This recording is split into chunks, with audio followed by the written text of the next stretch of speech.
नेपालमा उच्च उचाइ क्षेत्र बाहेक लगभग सबै ठाउँमा भण्टाको खेती गरिन्छ।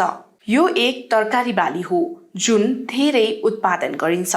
भण्टाको बोट 2 देखि 2.5 फिट अग्लो हुन्छ। यसका बोटबाट धेरै हाँगाहरू निस्कन्छन् र ती हाँगाहरूमा फल फल्छन्। भण्टाको फल लामो गोलो आकारको हुन्छ। भण्टामा धेरै प्रकारका पोषक तत्त्व पनि पाइन्छ र यसको पातमा भिटामिन सी को मात्रा पनि पाइन्छ। यसको सेवनले पेट सम्बन्धी समस्याबाट मुक्ति मिल्छ। अहिले हरियो, बैजनी, पहेँलो र सेतो रङको भण्टाको फल फल्ने गरेको पाइन्छ। यसको खेती वर्षभरि सजिलै गर्न सकिन्छ। यदि तपाईँ पनि भण्टा खेती गर्न चाहनुहुन्छ भने यस भिडियोमा तपाईलाई भण्टा कहिले र कसरी खेती गर्ने भन्ने विषयमा जानकारी दिन गइरहेका छौँ। भण्टा खेतीको लागि उपयुक्त माटो, हावापानी र तापक्रम। भण्टा खेती गर्न कुनै खास किसिमको जमिन चाहिँदैन। जुनसुकै उर्वर जमिनमा पनि यसको खेती गर्न सकिन्छ। तर जमिनमा उचित जल निकासी भने हुनुपर्छ।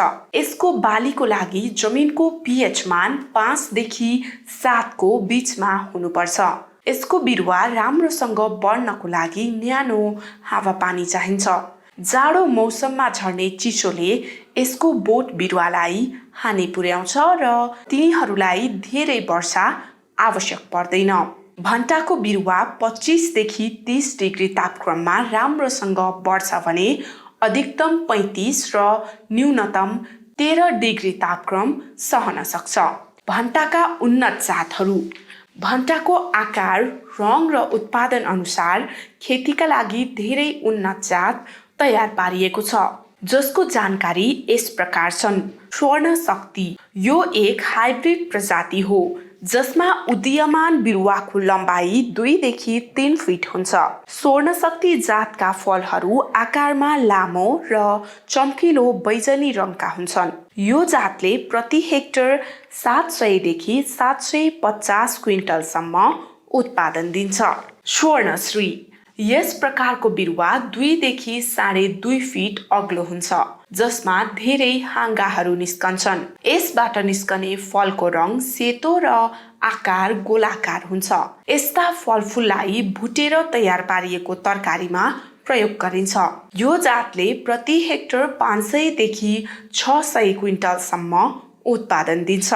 पुसा हाइब्रिड 5। यो जातको भण्टा उच्च उत्पादनको लागि खेती गरिन्छ। यस प्रकारको बिरुवालाई फल फलाउन 80 दिन लाग्छ। यसबाट निस्कने फलफुल लामो र गाढा बैजनी रङको हुने गरेको पाइन्छ।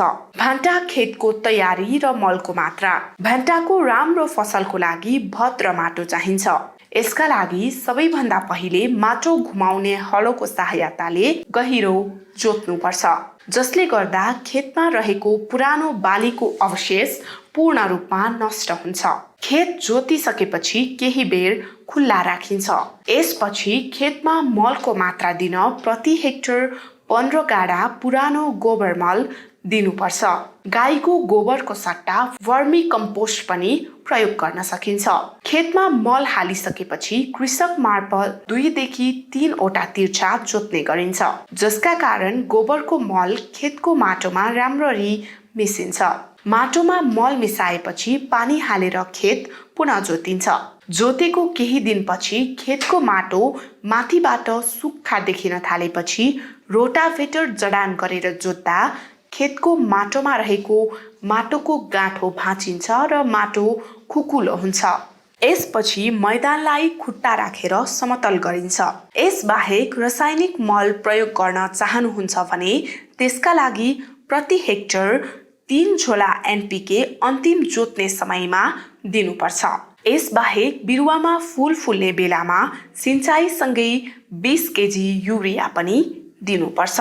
भण्टा बिरुवा प्रत्यारोपणको सही समय र विधि। भण्टाको बिरुवाको प्रत्यारोपण बिउको रूपमा नभई बिरुवाको रूपमा गरिन्छ। यसका लागि सरकारी दर्ता भएको नर्सरीबाट बिरुवा खरिद गर्न पनि सकिन्छ।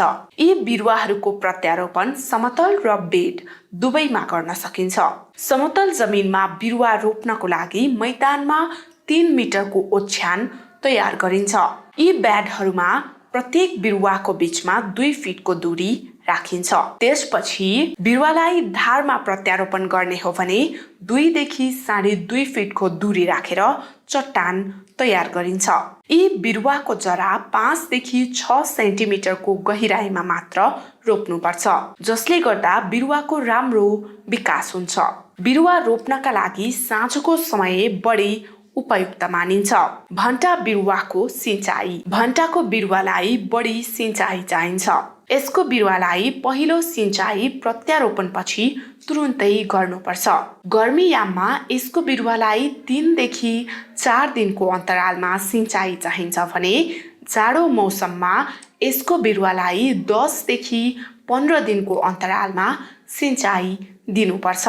यसको बिरुवालाई वर्षाको समयमा एकदमै कम सिँचाइ चाहिन्छ। भ्यान्टा बिरुवामा झार नियन्त्रण। भ्यान्टाको बोटमा झारपात नियन्त्रणको लागि प्राकृतिक विधि प्रयोग गरी गोडमेल गरिन्छ। यसका बिरुवाहरू जमिनको सतहबाट कम उचाइमा हुन्छन्, जसका कारण बिरुवाहरूलाई थप झारपात नियन्त्रण चाहिने गर्छ। भण्टाको बोटलाई 3 देखि 4 वटा गोडमेल चाहिन्छ। यसको पहिलो झार रोपेको 15 देखि 20 दिनपछि हटाउनुपर्छ। यसपछि बाँकी भने 15 दिनको अन्तरालमा गर्नुपर्छ। भण्टामा लाग्ने रोग र तिनीहरूको रोकथाम। भण्टाको बोटमा धेरै प्रकारका रोग पनि पाइन्छ, जसका कारण फललाई जोगाउन आवश्यक हुन्छ। समयमै यस्ता रोगको रोकथाम गर्न सकिएन भने उत्पादनमा बढी असर पर्छ। हरियो तेल कीट रोग। हरियो तेल रोगले बिरुवाको पातहरूमा आक्रमण गर्छ र तिनीहरूलाई क्षति पुर्याउँछ। यी किरा रोगले बोटको पातको सम्पूर्ण रस चुस्छ, जसका कारण बिरुवा नष्ट हुन्छ। यो रोग लागेमा सुरुमा बिरुवा खैरो रङको देखिन थाल्छ। मोनोक्रोटोफस, फस्फामिडोन वा कार्बारिलको उपयुक्त घोल तयार गरी बिरुवामा स्प्रे गरेर यो रोगलाई रोक्न सकिन्छ। Fruit borer. फलफुल बोररको लार्भाले फलफुललाई भित्रबाट खाई क्षति पुर्याउँछ। यसले फललाई पूर्ण रूपमा नष्ट गर्छ।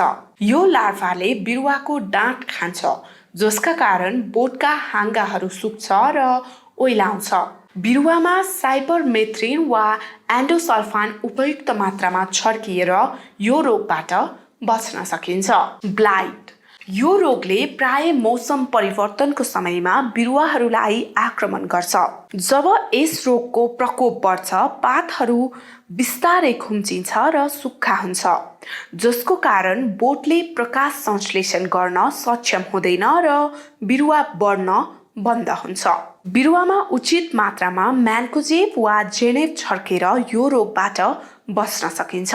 यसबाहेक बिरुवालाई हानि पुर्याएर उत्पादनमा असर पार्ने धेरै रोगहरू छन्, तर रोग पत्ता लगाएर उचित उपचार गरेमा ती रोगहरूबाट बच्न पनि सकिन्छ।